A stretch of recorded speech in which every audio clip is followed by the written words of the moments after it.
Saturn Ion brake line diagram. Front line on the valve goes to the front left tire. Next line, this one, goes to the rear passenger. Next one, rear driver side. Last one, going back towards the vehicle, front right.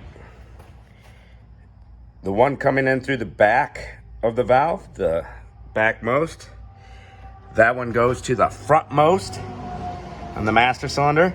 And our last line, the rear on the master cylinder, is going to this front on the valve. And that's your brake line diagram for a Saturn. It's going to work for a lot of years, and this one is a 2006. So if you got the same setup with the 4-cylinder here, should work for you. Thanks for watching, guys. Peace.